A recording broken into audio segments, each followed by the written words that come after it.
Welcome to my tutorial for Gears 5. This is for Insane mode. And this is going to be finishing up Act 2. The hardest part coming up is going to be the boss. But I have a really easy strategy for that I actually got from Separim's video. So I'll definitely share that. Even though it's already been explained, it's what I ended up using to beat the area. So it should be useful. For this part, really, you can mostly just hang back and thin out the enemies and take your time with it. Just take out the guys that are immediately on your ass, obviously.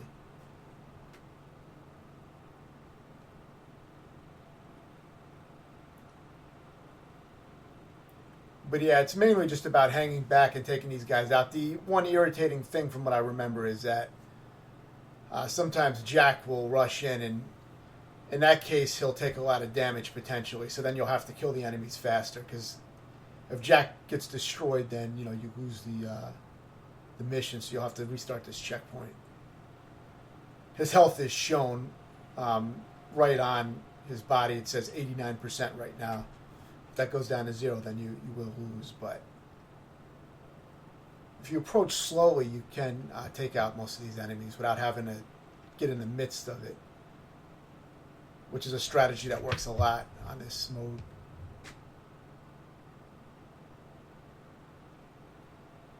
You can't use any of Jack's abilities since he's preoccupied holding that little device he has. You can also shoot those giant ball sacks for some extra damage if you happen to drop them on top of someone.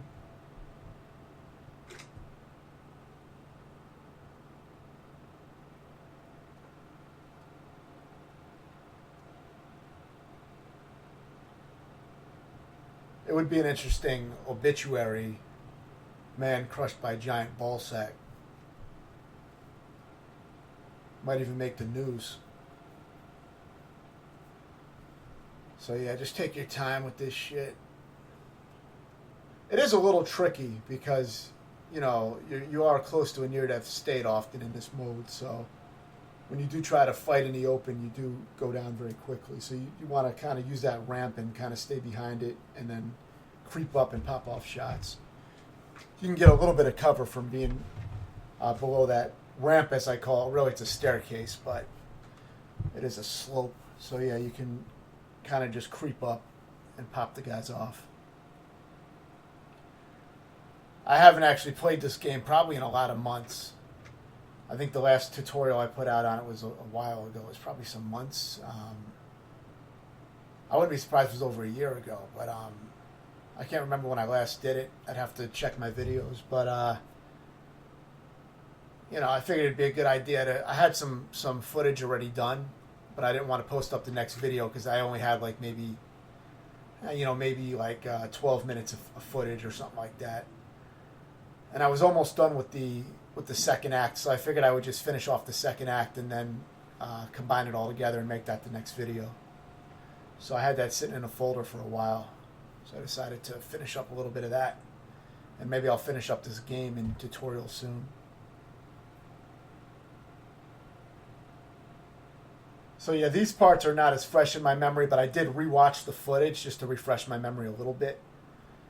But today I defeated the boss of this act, and maybe the last 7 minutes of the video was all from what I did today. So that part is fresh in my mind. But yeah, there's really not much to explain here. If you just take it slow, you shouldn't have too much trouble with this. The enemies rarely force you to really take aggressive, fast action, like in a lot of parts in Gears of War 4 on Insane, and some of the other ones where the enemies would really rush you.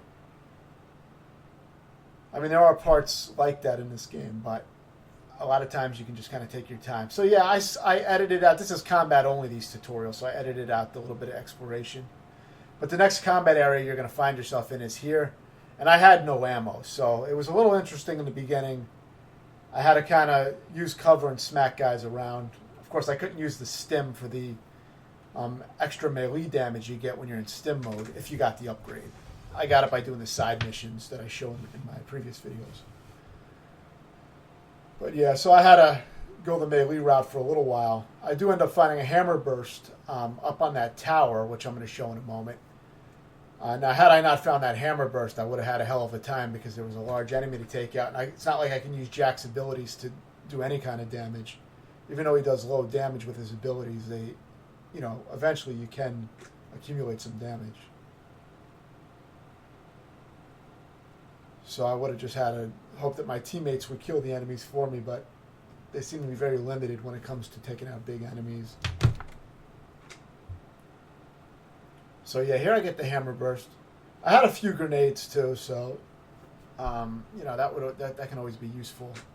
If I had to, I could have grenade tagged that guy, but it's pretty dangerous.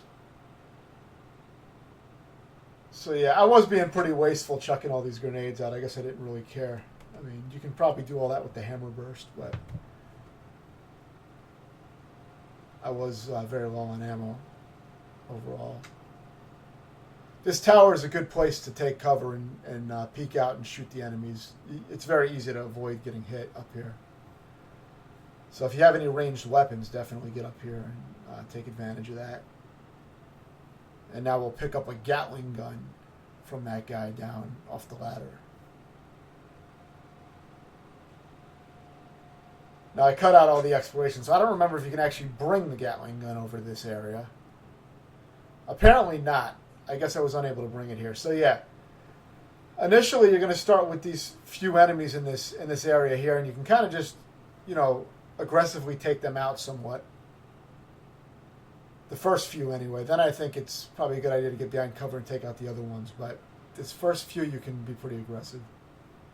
Because you have your abilities back, so you can use your stim, and if you have that melee upgrade, where it makes your melee attacks very powerful when you're in stim mode, you can really take out some enemies, especially if you have a pipe.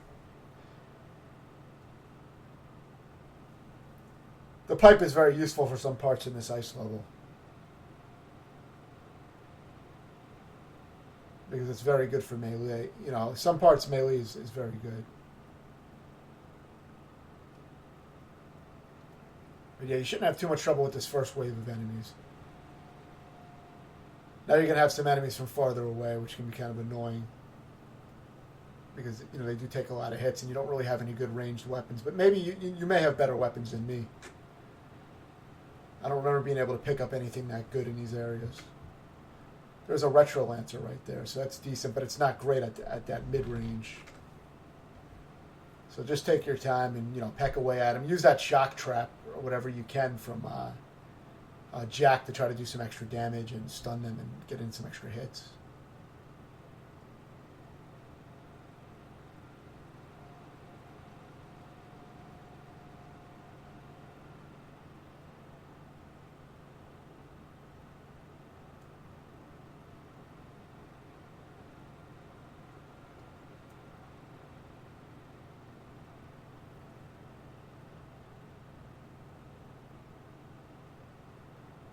This part is just more, tedious. Not difficult at all, because you can always just take cover if you're taking too much damage, or use your stim. The enemies don't seem to ever cross over and approach you, so it seems pretty safe. It's just a tedious little part, but nothing difficult. Now this next part I think is a little bit challenging. You're going to have to fend off more enemies that rush in. So it shakes it up a little bit.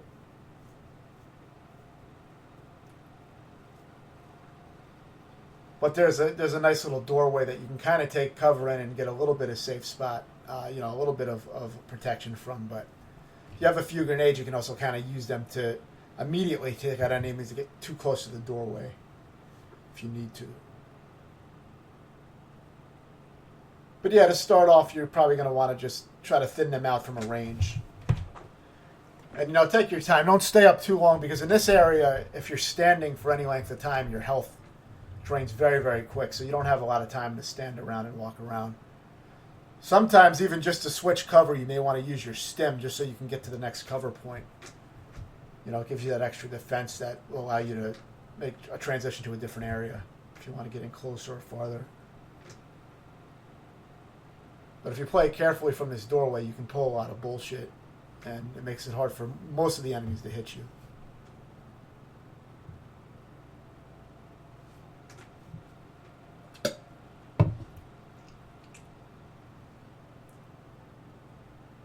But, you know, you will have to get a little aggressive as enemies get closer in. So it may be a little close. Here I start throwing out a grenade. I think that was enough to give me some clearance, and then I'm able to use stim and eventually get to closer cover where it's easier to take those guys out with the machine guns. But you can see it's hard to even get to the next cover without getting shot down because you take so much damage when you're standing or running. A few pellets knocks out most of your health. So eventually, you know, you may want to use stim and just run over to a close piece of cover.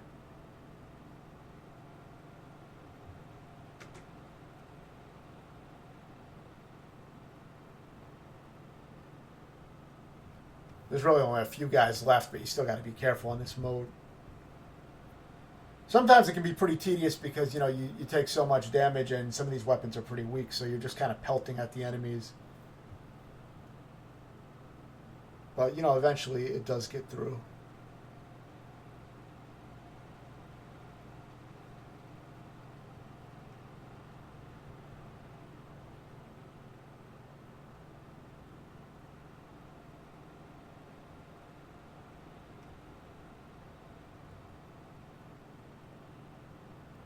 I think the most useful part of this video will be the boss section, because the boss can be an extremely long and tedious fight.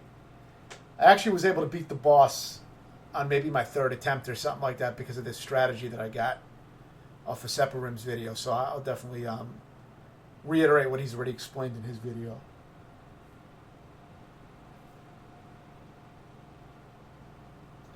So yeah, in this first part, my pipe was a little bit low. It has a meter below it, which shows how many more attacks you have before it breaks.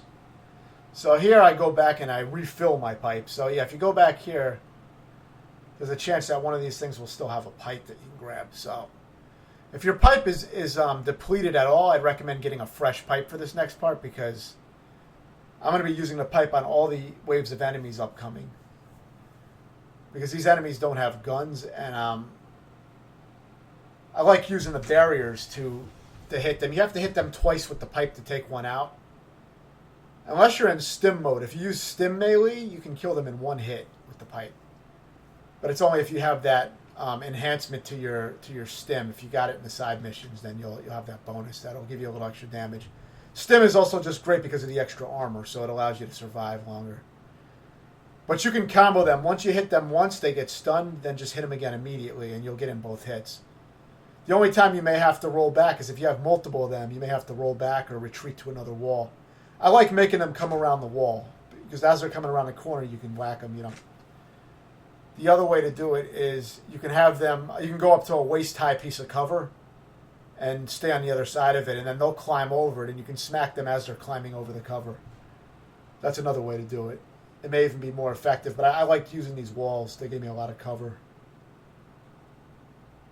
I felt like I could just kind of channel all the guys in from this angle by using these walls. So I found that to be useful. So I didn't end up, you know, using the waist-high cover method. But that is another option. Use that stim to get your extra melee damage, or just to have that extra armor, because it can get a little dense when they start rushing up. Eventually you will have multiple of them. Now I could have been firing at them with my guns as they were approaching, but I was just going straight out melee for this method. So I wasn't too concerned. I figured I could probably do it. I did use a shock trap as well, which helped.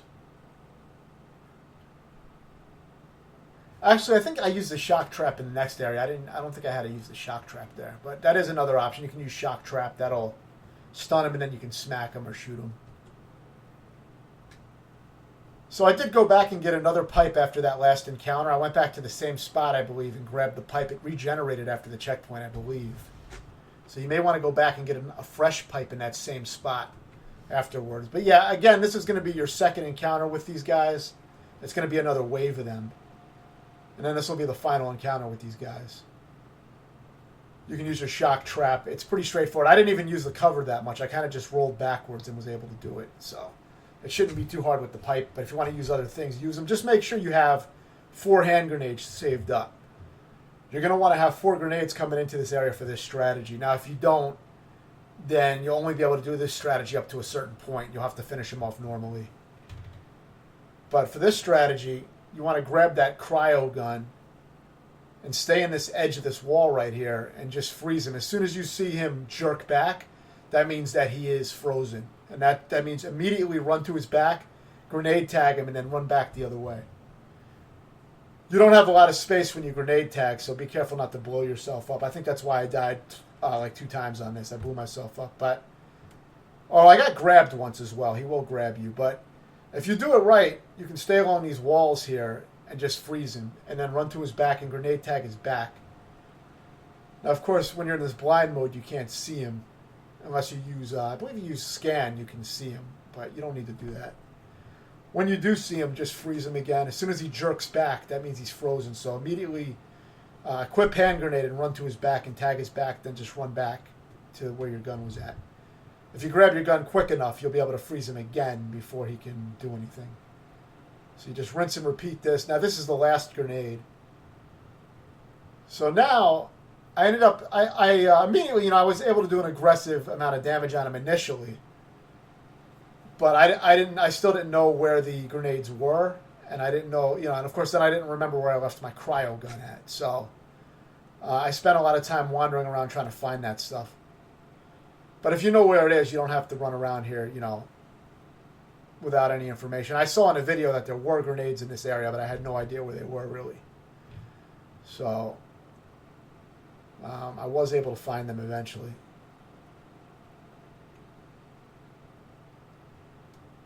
Regular weapons are kind of very super weak on this guy, and you have to go through a whole process of like stunning him or dropping him into the ice so that he freezes and then shooting him in the back. It's a whole process. It takes very, very long. And you die from a lot of cheap there's a lot of cheap things that will kill you for no apparent reason. He'll just jump on top of you sometimes, and it seems luck based.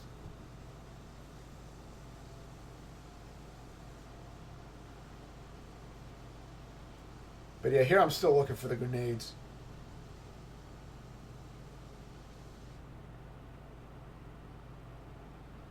If he approaches you, just try to retreat when you have a chance.